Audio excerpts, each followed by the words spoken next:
본 프로그램에서 제공하는 모든 정보는 투자 판단의 참고 자료일 뿐 결과에 대한 책임은 투자자 개인에게 있습니다.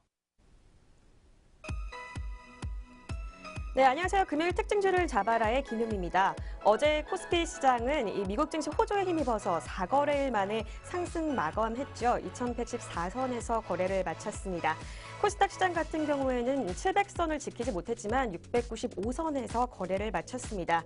이 전문가들은 세계 반도체 수급 동향 조사 기관이죠. 이 WSTS가 내년 보고서를 통해서요. 이 시장 매출이 전년 대비 2.6% 증가에 그칠 것이라는 분석을 내놓은 것이 이 상승폭을 제한시켰다라고 분석을 하고 있습니다. 네, 이런 상황 가운데 오늘 우리 시장 어떨지 또 어떤 종목들 주목해야 할지 특징주를 잡아라와 함께 하시기 바랍니다. 먼저 이 시각 양장시장 지수 흐름부터 체크해 보도록 하겠습니다. 네, 먼저 코스피 시장부터 좀 살펴보도록 하겠습니다. 코스피 시장은 상승 출발했었는데 지금은 하락 전환한 모습이네요. 0.14% 하락했고요. 3.02포인트 빠졌습니다. 2111.08포인트 현재 가리키고 있습니다. 다음으로는 코스닥 시장 보겠습니다. 방금 전까지는 파란불로 거래를 했는데 약보합권이었는데요. 현재 상승 전환한 모습 보여주고 있네요. 0.12% 상승을 했습니다. 696.31포인트 가리키고 있습니다. 네, 계속해서 수급 동향도 살펴보도록 하겠습니다. 먼저 코스피 시장입니다. 네, 코스피 시장 오늘 개인과 외국인의 동반 매수세에 있습니다. 개인이 409억 원, 외국인이 68억 원 물량들 사들이고 있고요. 기관이 535억 원 현재 홀로 매도하는 모습 보여주고 있고요. 계속해서 코스닥 시장으로 가겠습니다. 코스닥 시장은 개인과 외국인의 동반 매수세에 있습니다. 좀 개인이 오늘 많이 사들여서 지금 상승 전환한 것 같은데요. 개인이 258억 원, 외국인이 152억 원 물량들 사들이고 있습니다. 이어서 기관만이 홀로 385억 원 매도하는 모습 보여주고 있네요. 네, 계속해서 선물시장 가겠습니다. 선물시장은 오늘 개인과 기관의 동반 매수세에 있습니다. 개인이 713계약 그리고 기관이 1016계약 물량들 사들이고 있고요. 외국인이 홀로 1816계약 현재 물량들 팔아내고 있습니다. 네, 이렇게 수급 동향까지 살펴봤습니다. 계속해서 양장시장 등락률 상위 종목 살펴보도록 하겠습니다. 네, 오늘 코스피 시장의 가장 상승폭 컸던 종목들부터 좀 살펴보려고 하는데요. 오늘 가장 큰 상승폭을 보여줬던 종목 대유 에이틱입니다. 14.02% 상승을 했고요. 어제까지 약세 시였는데 오늘 상승 전환했네요. 150원 올랐습니다. 1215원에 현재가 가리키고 있습니다. 다음으로는 까뮤 ENC입니다. 이틀 연속으로 강세를 시현하고 있는 업체죠. 현재 120원 올랐고요. 10.30포인트 상승했습니다. 1295원에 현재가 보여주고 있습니다. 네, 다음으로는 제일파마홀딩스입니다. 제일파마홀딩스는 현재 7.79%로 강세 시현하고 있네요. 2,250원 올랐고요. 31,150원에 현재가 가리키고 있습니다. 다음으로는 코스피 시장의 낙폭 큰 종목들 살펴보도록 하겠습니다. 오늘 가장 큰 낙폭을 보여주는 종목은 두산 밥캣이네요. 7.48% 하락했습니다. 2,650원 떨어졌고요. 32,800원에 현재가 보여주고 있습니다. 다음으로는 FNF입니다. 네, 3일 연속으로 현재 약세 시현하고 있는 업체인데요. 7.25%로 급락하는 모습 보여주고 있네요. 주당 3,700원 떨어졌고요. 47,350원에 현재가 가리키고 있습니다. 다음으로는 코스닥 시장으로 가보겠습니다. 코스닥 시장에 오늘 가장 상승폭 컸던 종목들부터 좀 살펴보려고 하는데요. 윙이푸드가 오늘 상한가 기록한 모습이네요. 540원 올랐습니다. 2,340원에 현재가 가르치고 있고요. 다음으로는 아이크래프입니다. 620원 상승을 했습니다. 네, 2,995원에 현재가 보여주고 있습니다. 네, 계속해서 STC입니다. STC 같은 경우에는 6일 현재 계속 강세를 시현하고 있습니다. 25% 상승을 했네요. 575원 오른 2,870원에 현재가 보여주고 있습니다. 네, 계속해서 코스닥 시장 낙폭 큰 종목들도 좀 살펴보겠습니다. 오늘 가장 큰 낙폭을 보여줬던 종목은 톱텍인데요. 오늘 특징주기도 하죠. 톱텍은 10.66% 급락하는 모습 보였습니다. 1,000원 떨어졌고요. 8,380원에 현재가 보여주고 있습니다. 네, 마지막으로 인트로메딕 살펴보겠습니다. 6.05% 하락했네요. 역시 이틀 연속 파란불로 거래가 되고 있고요. 500원 떨어졌습니다. 7,770원에 현재가 보여주고 있습니다. 네, 이렇게 오늘 양장시장 등락률 상위 종목까지 살펴봤고요. 이제 이어서 아시아 증시도 좀 짚어보도록 하겠습니다.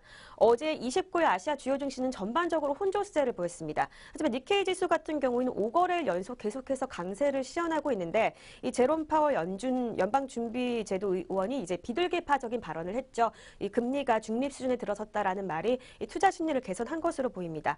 가장 3주 이래 최고치를 기록한 22,262.60엔으로 거래를 마쳤고요. 상하이 종합지수 같은 경우에는 1.32% 하락 마감했습니다. 2,567.44포인트의 장을 마감했습니다. 네, 그렇다면 이 시각 아시아 증시 어떨지 지수부터 살펴보도록 하겠습니다. 네, 먼저 오늘 첫 번째로 니케이 지수부터 살펴보겠습니다. 0.05% 하락을 했네요. 11.09포인트 떨어진 22,251.37포인트 가리키고 있습니다. 어제까지 좀 상승폭이 컸는지 오늘은 하락 전환한 모습이고요. 다음으로는 상해 종합지수 살펴보겠습니다. 1.32% 역시 파란불로 오늘 좀 약세 시현하고 있네요. 34.29포인트 떨어졌고요. 2,567.44포인트 가리키고 있습니다. 마지막으로 대만 각권지수 살펴보도록 하겠습니다. 오늘 대만 각권지수는 강세 시현하고 있네요. 0.48% 상승했고요. 46.96포인트 올랐습니다. 9,932.63포인트 현재 보여주고 있습니다. 네, 이렇게 오전장 아시아 증시까지 짚어보셨습니다. 저는 이슈앤 종목 시간으로 돌아오도록 하겠습니다.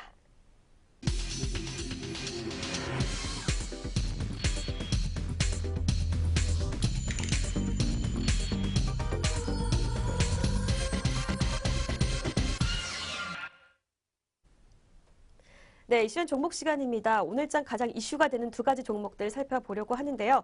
그 전에 본 프로그램에서 제공하는 정보는 투자 판단에 의한 참고 자료일 뿐, 결과에 대한 책임은 본인에게 있다는 점 먼저 알려드리도록 하겠습니다.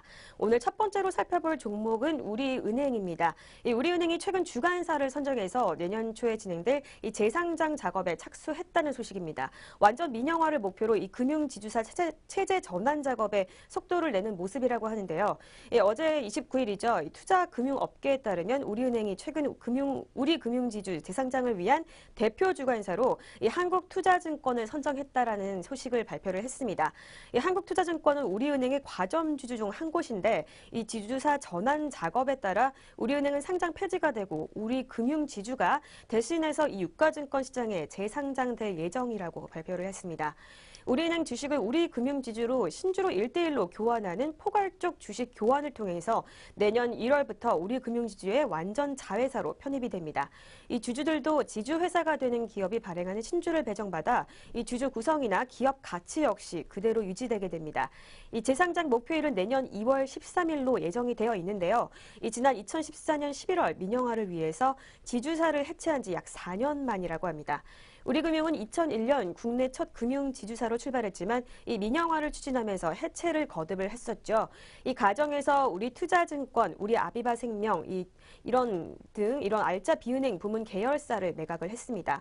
이 관건은 향후 기업 가치입니다. 이 핀테크의 확산과 또 인터넷 전문은행의 출범으로 이 경쟁 환경이 급변하면서 현재 은행 체제에서는 성장 전략을 추진하는데 한계가 있다라고 분석이 되고 있는데요. 은행법에 따라서 자기 자본의 20%로 자회사 출자가 제한이 되어 있기 때문에 이 비은행 부문 확장이 사실상 어렵다고 합니다. 반면 금융지주사의 경우에는 자기 자본의 130%까지 출자를 할 수 있는데요. 손태승 우리은행장 인수 합병을 통해서 비은행 부문의 경쟁력을 강화하겠다고 강조를 했습니다. 또 지주사 출범 이후에는 우리금융지주가 본격적으로 M&A에 나설 것이라는 관측이 나오고 있습니다. 먼저 목표는 완전 민영화입니다. 정부는 2016년 이 IMMP와 또 한국투자증권, 하나생명, 또 미래에셋자산운용 등 과점주주의 지분 27.22%를 매각해서 이 민영화에 성공한 바가 있는데 하지만 예금보험공사가 이 우리은행 주식 18.4%를 보유를 하고 있죠. 이 과점주주는 각각 5% 내외 주식을 갖고 있어 정부가 사실상 최대 주주입니다. 이 재상장 이후의 주가 부양책에도 관심이 현재 또 쏠리고 있는 상태입니다. 이 최종구 금융위원장은 최근 금융지주사 전환 완료 이후 이 우리은행의 보유 잔여 지분 매각을 조속히 추진하겠다라고 말을 하면서도 이 지분 매각 가치를 최대한 높이는 것이 중요하다고 언급을 했었죠. 이 시간이 걸리더라도 공적 자금 회수율을 높이겠다라는 의지로 해석을 하고 있습니다. 이 우리은행의 완전 민영화가 예상보다 더디게 이루어질 것이라는 의견도 시장에서 나오는 이유인데요. 예금보험공사의 우리은행 주식 매입 평균 단가는 현재로서 14,300원입니다. 우리은행 주가는 4월 이보다 낮은 13,000원대까지 하락했다가 최근 15,800원 선에서 가격이 형성되고 있습니다. 네, 이렇게 첫 번째 종목 우리은행 종목 살펴봤습니다. 이어서 현재가도 한번 살펴보도록 하겠습니다. 현재 0.63% 하락을 했네요. 100원 떨어진 15,700원의 현재가 보여주고 있습니다. 네, 첫 번째로 우리은행 종목 살펴봤고요. 두 번째로는 IBK 기업은행 살펴보겠습니다. 이 IBK 기업은행이 국내 거래 기업 고객이 150만 개를 넘었다고 29일 발표를 했습니다. 1961년 은행 창립 이후에 57년 만으로 이 기업은행은 1961년 창립 이후 2005년 만에 50만 그리고 2013년에 100만 기업 고객을 달성한 데 이어서 이 57년 만에 150만 고지에 올랐다는 소식입니다. 이 기업은행 관계자는 지난 9월이죠. 이 국내 은행 최초로 중소기업 대출 150조 원을 달성한 데 이어서 다시 한번 중소기업 리딩뱅크로서의 지위를 입증했다고 발표를 했습니다. 최근 좋지 않은 경기 상황으로 어려움을 겪고 있는 중소기업의 지원을 확대하며 달성했기 때문에 더욱더 의미가 있지 않나라고 설명을 했는데요. 이는 다시 한번 중소기업 리딩뱅크로서의 지위를 입증한 것이라고 이야기를 하고 있습니다. 기업은행은 소상공인과 자영업자용 이 저금리 대출 상품인 해내리 대출, 한도 2조 원 증액, 그리고 금융권 최초 실물 인터넷 기반 스마트 동산 담보 대출 출시와 또 중소기업 일자리 매칭 플랫폼 아이원작 구축 등 이 생산적인 금융과 일자리 창출을 선도하고 있는 기업입니다. 기업은행 관계자는 중기대출 잔액 약 150조 원, 그리고 기업 고객 150만 개 달성으로 더욱 무거워진 책임을 느낀다고 언급을 했습니다. 또 이어 소상공인과 자영업자, 또 지방 중소기업 지원 등 이 중소기업 지원에 더욱더 최선을 다할 것이라고 언급을 했습니다. 네, 이렇게 두 번째 종목 기업은행 살펴봤습니다. 이어서 현재 구간 주가 흐름도 살펴보도록 하겠습니다. 네, 기업은행 현재 1.32% 하락했습니다. 200원 떨어진 14,900원에 현재 주가 흐름 보여주고 있네요. 네, 이렇게 두 가지 이슈엔 종목 살펴봤습니다. 계속해서 오전장 눈에 띄는 특징주 살펴보도록 하겠습니다. 첫 번째로 오늘 살펴볼 특징주는 톱텍입니다. 이 톱텍이 이틀째 급락세를 이어가고 있습니다. 어제인 29일 수원지검 형사 1부는 이 산업기술보호와 유출 방지에 관한 법률 위반 등으로 이 톱텍 사장 등 관계자 11명을 기소를 했다는 소식인데요. 먼저 현재 흐름 주가 흐름부터 살펴보겠습니다.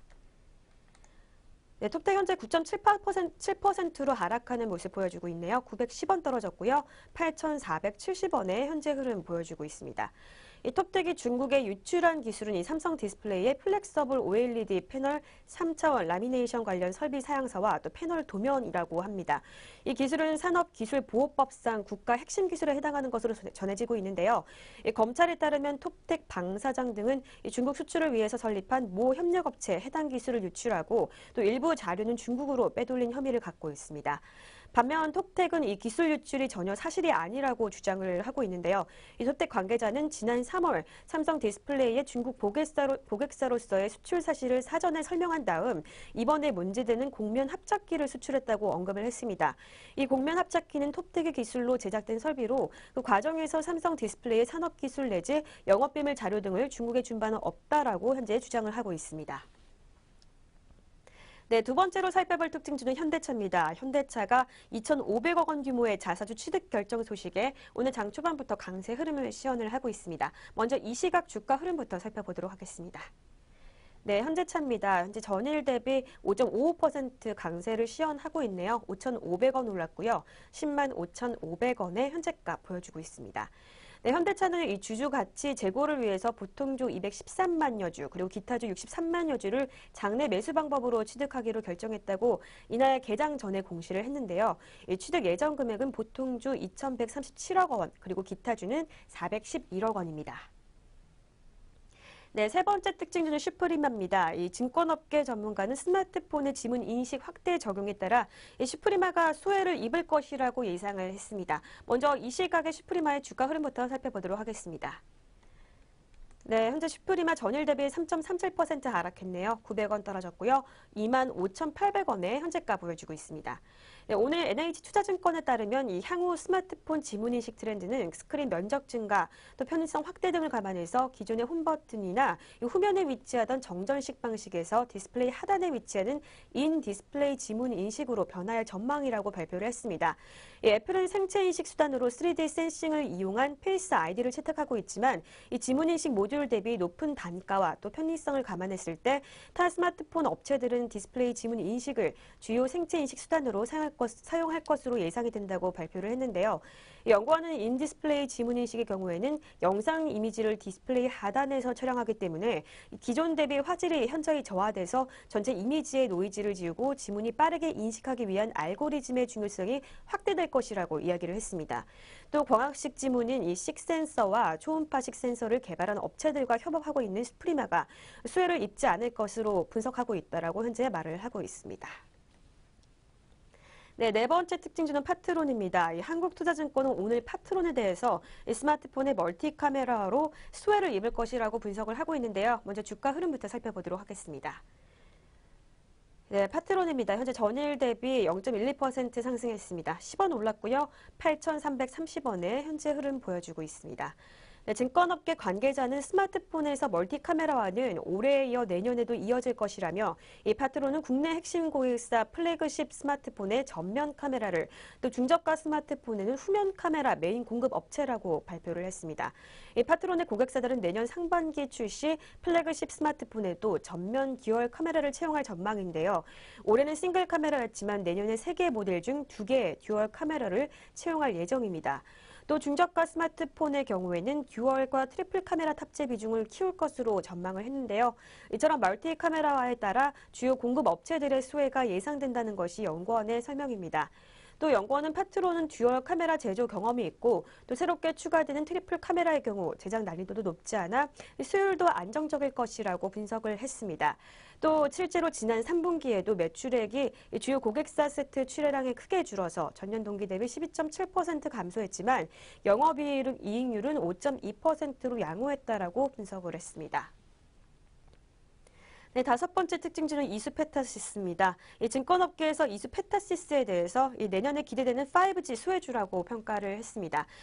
이수페타시스는 네트워크 장비에 사용되는 회로기판 전문 업체로 글로벌 시장 점유율 2위에 해당하는 업체인데요. 주 거래처는 시스코, 노키아, 구글, 오라클 등입니다. 네, 그렇다면 이 시각 현재 주가 흐름부터 살펴보도록 하겠습니다. 네, 이수페타시스 현재 전일 대비 1.11% 상승을 했습니다. 주당 70원 올랐고요. 6,360원에 현재 흐름을 보여주고 있습니다. 네, 고부가 가치 제품인 18층 이상의 이 MLB 생산에 주력을 하고 있고 또 수익성이 낮은 저층 MLB는 점진적으로 중국 현지 법원을 통해서 시장에 대응할 계획이라고 이야기를 하는데요. 이수페타시스는 5G 시장의 수혜주로 고층 MLB 수요 증가에 따라 내년부터 본격적인 실적 성장이 가능할 전망이라고 분석을 했습니다. 특히 주목할 점은 5G용 무선 통신 장비 시장에서 신규로 진출한다는 점이 현재 KMW와 또 노키아가 공동 개발하고 있는 이 장비 고층 MLP 납품이 현재 시작된 상황이라고 분석을 했습니다. 이 5G 환경 구현을 위해서는 무선 통신 장비 시장이 현재 대비 20배 이상 커질 수밖에 없기 때문에 이 무선 통신 장비 시장 진입은 중요한 의미를 갖고 있는데요. 이 기존 이수페타시스의 주력 고층 MLB 전방 시장인 유선 네트워크 장비 시장 또 그리고 5G 투자와 맞물려서 빠르게 성장할 것으로 전망이 되고 있습니다. 이어 MLB 수요 증가에 대비해서 캐파 증설도 검토 중인 것으로 파악된다면서 지난 10월 병목 공정 일부에 대한 투자가 집행됐고 또 매출액 기준 월 60억 원 규모의 신규 공장을 건축을 검토 중이라고 발표를 했습니다. 네, 다음으로는 한국전력 살펴보도록 하겠습니다. 하나금융투자는 30일 원자재 가격 하락으로 한국전력의 이익이 개선될 것으로 분석이 됐는데요. 먼저 이 시각 주가 흐름부터 살펴보도록 하겠습니다. 네, 한국전력입니다. 현재 전일 대비 5.5% 하락했네요. 750원 떨어진 29,650원에 현재가 보여주고 있습니다. 네, 하나금융투자연구원은 한국전력의 2019년 영업이익 추정치를 기존 2조 3천억 원에서 3조 8천억 원으로 상향한다고 분석을 했습니다. 또 낮기만 했던 한국전력의 밸류에이션은 국제유가 하락으로 재평가의 기회를 얻었다면서 실적은 여전히 외부 요인의 변동에 의존하지만 최근 빠르게 낮아진 유가는 이런 단점을 극복할 만한 수준이라고 분석을 했습니다. 이어 2019년도 영업실적 흑자 전환 국면에서 현재 낮은 PBR은 부담이 없는 수준으로 판단된다고 분석을 했습니다. 네, 이렇게 오전장 눈에 띄는 특징주까지 살펴봤습니다. 특징주를 잡아라. 저희가 준비한 소식은 여기까지입니다. 저희는 더욱더 알찬 소식을 가지고 다음 주에 찾아오도록 하겠습니다. 시청해주신 여러분 고맙습니다.